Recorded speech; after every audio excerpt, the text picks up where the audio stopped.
हरीश का दिल थोड़ा तेजी से धड़क रहा था जब वह अपनी सास पुष्पा के घर की ओर बढ़ रहा था। वह विशाल बंगला हमेशा उसे थोड़ा असहज महसूस कराता था, फिर भी उसमें एक आकर्षण था जिसकी उपेक्षा करना मुश्किल था। एक हिस्सा था जो हमेशा इसकी गर्मजोशी और भव्यता से खींचा जाता था, लेकिन आज कुछ अलग था। उसने विनिता को देखा, अपनी पत्नी जो उसके साथ बैठी थी और साड़ी का पल्लू ठीक कर रही थी। क्या तुम घबराई हुई हो? विनिता ने पूछा। उसकी आवाज मीठी थी, लेकिन उसमें थोड़ी चिंता की लहर भी थी।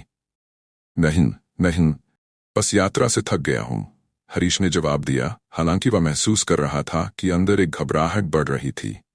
ये लंबी यात्रा नहीं थी जो उसे परेशान कर रही थी, ये कुछ और था जिसे वह पूरी तरह से पहचान नहीं पा रहा था।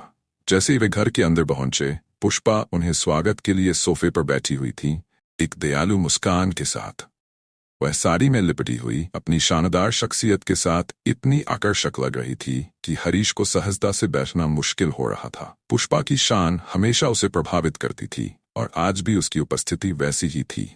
हरीश, विनिता, तुम दोनों को यहां देखकर खुशी हुई, पुष्पा ने कहा। उसकी आवाज में गर्मी थी और वह उठकर उनका स्वागत करने आई। हरीश खुद को थोड़ा असहज महसूस कर रहा था। उसकी नजरों से वह खुद को बचा नहीं पा रहा था। नमस्ते आंटी, हरीश ने ऑकवर्डली मुस्कुराते हुए कहा। उसने महसूस किया कि पुष्पा की नजरें उस पर बहुत देर तक ठहरी हुई थीं। सांझ का समय हल्की बातचीत में बीता, लेकिन हरीश का ध्यान पूरी तरह से पुष्पा पर था। उसकी आकर्षकता दिन ब दिन बढ़ रही थी और कुछ था जो हरीश को खींच रहा था, कुछ जो वह समझ नहीं पा रहा था लेकिन नजरअंदाज नहीं कर सकता था। रात के खाने के बाद विनिता ने रसोई में मदद करने के लिए खुद को वहां भेज लिया और हरीश और पुष्पा अकेले बचे। बीच की चुप थी। एक ऐसा एहसास था जैसे हवा में कोई तनाव हो। हरीश को अचानक अपनी ओर खींचा गया था और वह अपनी भावनाओं को समझने की कोशिश कर रहा था। मैं जानती हूं तुम क्या सोच रहे हो हरीश, पुष्पा ने चुप को तोड़ा। उसकी आवाज शांत थी, लेकिन उसमें एक तीखापन था, जैसे उसने इस पल का इंतजार किया हो। हरीश सकपकाते हुए रुक गया, उसका गला सूख गया। मुझे नहीं समझ आ रहा आंटी। पुष्पा की मुस्कान में अब समझ और हल्का सा खिलवाड़ था। मैंने देखा है तुम कैसे मुझे देखते हो, कैसे तुम्हारी आंखें थोड़ी देर के लिए मुझ पर टिक जाती हैं। तुम इसे नकार नहीं सकते। हरीश का चेहरा शर्म से लाल हो गया। नहीं नहीं, मैंने ऐसा कुछ नहीं किया जो आपको असहज करे, वह हड़बड़ाया। हालांकि वह जानता था कि यह बहुत देर हो चुकी थी। आकर्षण अब किसी भ्रम का हिस्सा नहीं था, यह बिल्कुल अस्वीकृत था। पुष्पा आगे बढ़ी, उसकी आंखों में एक विशेष ताकत थी। कोई बात नहीं हरीश, मैं गुस्से में नहीं हूं। दरअसल मैं समझती हूं, मैंने पहले भी यह सब महसूस किया है, लेकिन इस कहानी में और भी बहुत कुछ है जो तुम्हें जानने की जरूरत है। हरीश कुछ पल के लिए चुप हो गया। उनके बीच की हवा अब पूरी तरह से उत्तेजना और बेमतलब के आकर्षण से भरी हुई थी। इससे पहले कि कुछ और कह पाते, रसोई से एक आवाज आई। विनिता ने उन्हें पुकारा। आ रही हूं, पुष्पा ने धीरे से कहा, खड़ी हो गई और अपनी साड़ी को ठीक किया। उसने हरीश की ओर देखा और मुस्कुराकर कहा, हम इस बात को बाद में जारी रखेंगे।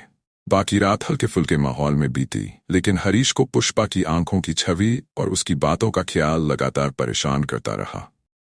कुछ बदल चुका था और वह नहीं जानता था कि उसे डरना चाहिए या सिर्फ दिलचस्पी लेनी चाहिए। अगले दिन जब हरीश जाने की तैयारी कर रहा था, पुष्पा ने उसे दरवाजे के पास रोक लिया। उसने उसे एक छोटे से लिफाफे में कुछ दिया और उसकी उंगलियां हल्के से हरीश के हाथ से टकराईं। इसे अकेले में खोलना, उसने धीरे से कहा। हरीश, तुम्हें सच जानने का वक्त आ गया है। हरीश थोड़ा चौंका, लेकिन उसने सिर हिलाया और लिफाफा अपनी जेब में डाल लिया। घर वापस जाने का रास्ता लंबा और उलझन भरा लगा।